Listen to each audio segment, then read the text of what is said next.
लिहाजा कोई आपको नेक औरत मिलती है, एक मिले उसको भी पे भी कब्जा करो। तुम्हारी बीवियां तुम्हारी खेतियां। मैं कोशिश करती हूँ कि मैं मुस्लिम पाड़ा मोहल्ला ना जाऊँ, क्योंकि वो आंख से ही बलात्कार कर देते हैं। सबसे पहले ऐसी घिनौनी बातें किसी पाक कुरान में नहीं लिखा हो सकता, क्योंकि ऐसी बातें ये सिर्फ धर्म के ठेकेदारी बताएंगे आपको।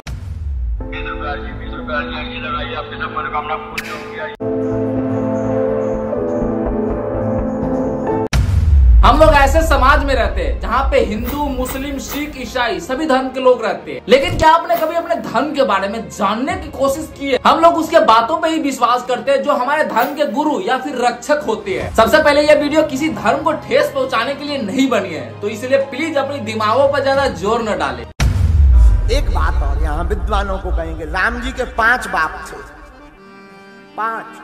आज सुबह ही सुबह बड़ा गोला ले लियो का? देखो, किसी गीता या फिर रामायण में नहीं लिखा है कि जो हमारे राम जी थे उनके 5 पिता थे, लेकिन ये गुरु जी कह रहे हैं कि राम जी के 5 पिता थे। दरअसल इस गुरु जी का नाम है धीरेन्द्र शास्त्री और बागेश्वर बाबा। नहीं होता है भाई, जब 20 साल की उम्र में किसी लौंडे को कामयाबी मिल जाए ना, तो उसके लिए सब कुछ पॉसिबल है। और अब तुम हमें ही देख लो, 24 साल की उम्र हो गया है मेरा, और हर दिन घर वालों से पॉकेट मनी के लिए रोज ना जूता खाना पड़ रहा है। लेकिन ये बाबा को देख लो, 26 साल की उम्र में महिलाओं के साथ फ्लर्टिंग कर रहा है। कहाँ से हैं आप?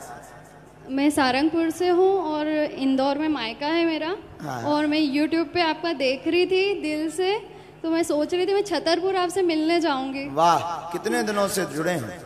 1 महीना हुआ होगा मेरे को। बाकी मेरे को आपसे बहुत ज्यादा है।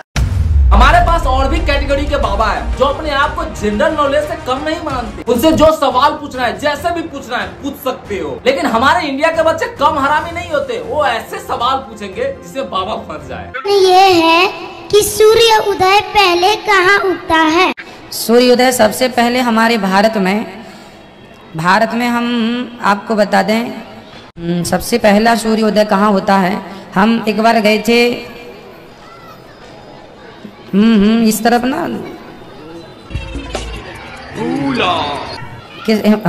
किस तरफ, आसाम के आगे भी कुछ है, उसके आगे क्या है, मणिपुर के आगे क्या है, हम उस तरफ नागालैंड गए थे। हम नागालैंड गए थे। नागालैंड भारत की ही धरती है। नहीं, हमें ये सब तो नहीं पता है, क्योंकि हम तो चूतिए हैं। नहीं यार, हम लोग कर क्या रहे हैं? हम लोग ऐसे बाबाओं पे भरोसा करते हैं जिसको सनातन धर्म का अर्थ ही नहीं पता। और ये जो बाबा होते हैं जो धर्म के नाम पे लोगों को ज्ञान बांटते हैं, ये धर्म के पीछे छुपे हुए एक भेड़िया भी होते हैं जो धर्म के नाम पे लड़कियों के साथ यौन शोषण भी करते हैं। बाबा रेप के संगीन इल्जाम में ऐसे फंसे हैं कि आजादी पर ग्रहण लग गया है। इज्जत की मिट्टी पलीद हो रही है, सो अलग है। और ये जो धर्म के नाम पे बलात्कारी बाबा होते हैं, ये सिर्फ हिंदू धर्म में नहीं होता, मुस्लिम धर्म में भी होता है। अगर आपके बच्चे मदरसे में पढ़ने जा रहे हैं तो आपके बच्चे वहाँ भी सेफ नहीं है, क्योंकि कुछ ऐसे मौलवी होते हैं जो बच्चों के साथ जबरदस्ती यौन शोषण भी करते हैं। दिल्ली के करावल नगर के एक मदरसे के मौलवी मोहम्मद जावेद पर 11 साल के एक बच्चे के यौन शोषण का आरोप लगा है। जानकारी के मुताबिक पीड़ित बच्चा बड़ी मुश्किल से मदरसे से भागकर अपनी मां के पास पहुंच पाया। उसने गुड़गांव पहुंचकर अपनी मां को मौलवी की करतूत की जानकारी दी। और ये न्यूज 1-2 नहीं है, काफी ऐसा न्यूज है जो देखने को मिलता है। और यार, किसी में इतना ज्यादा ठरक कैसे हो सकता है? मतलब छोटे बच्चे को भी। 99% मेरे सर्कल जो होते हैं वो हिंदू हैं, but I always feel secure. क्या ये बात सही है? आई डोंट नो ब्रो, मुझे नहीं पता। लेकिन हाँ, मुझे इतना पता है कि जो हमारे हिंदू धर्म के गुरु होते हैं उनका कहना है कि हमें एक ही शादी करना चाहिए, लेकिन जो मुस्लिम धर्म के मौलाना होते हैं उनका कहना है कि हमें 4 शादियां करना चाहिए। वो दलील ये है कि हदीस से पता चलता है कि अल्लाह ने औरत में अकल मर्द से निस्बतन कम रखी है। लिहाजा कोई आपको नेक औरत मिलती है, एक मिले उसको भी पे भी कब्जा करो, दूसरी मिले उस पे भी कब्जा करो, तीसरी मिले उस पे भी कब्जा करो, चौथी मिले उस पे भी। ये हवसी लोग हैं, सच कह रही हूँ, इनको मतलब हवस दिखता है। ये किसने बताया? मतलब कुरान में ऐसा लिखा है कि हमें 4 महिलाओं की जिंदगी को बर्बाद करना है। तुम यार किसी महिलाओं से पूछना कि तुम्हें अपने पति को शेयर करना कितना अच्छा लगता है। और इस सभी में जो सबसे ज्यादा तकलीफ सती है वो हमारी महिलाएं होती है। तुम्हारी औरतें तुम्हारे लिए खेतियां हैं, और तुम जिस तरह से चाहो अपनी खेतियों में आओ।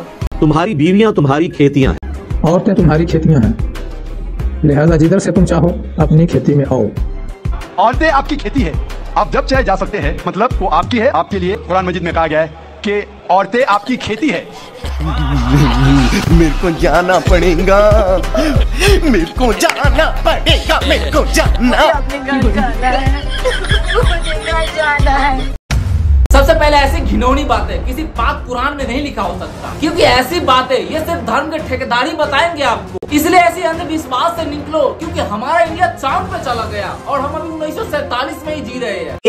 एक मर्द है जो 80 साल तक बूढ़ा नहीं होता है, औरत तो 45 और 50 के अंदर बूढ़ी हो जाती है। अब उसे जरूरत है किसी बीवी या तो इन सबको तलाक दे और या चौथी शादी करे, तीसरी शादी करे।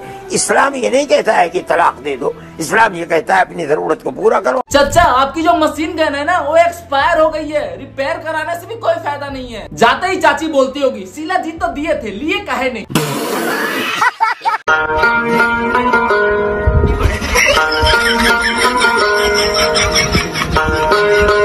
भाई कहाँ से आती है इतनी ज्यादा ठड़क? नहीं, मैं इस पे कुछ नहीं बोलूंगा।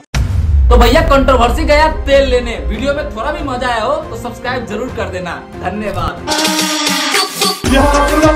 Everybody knows that I'm breaking down. Everybody knows I ain't faking now. Everybody knows my heart's vacant now. Yeah, she hates me now. I made mistakes, but now I don't ever wanna be alone. I don't really ever feel it.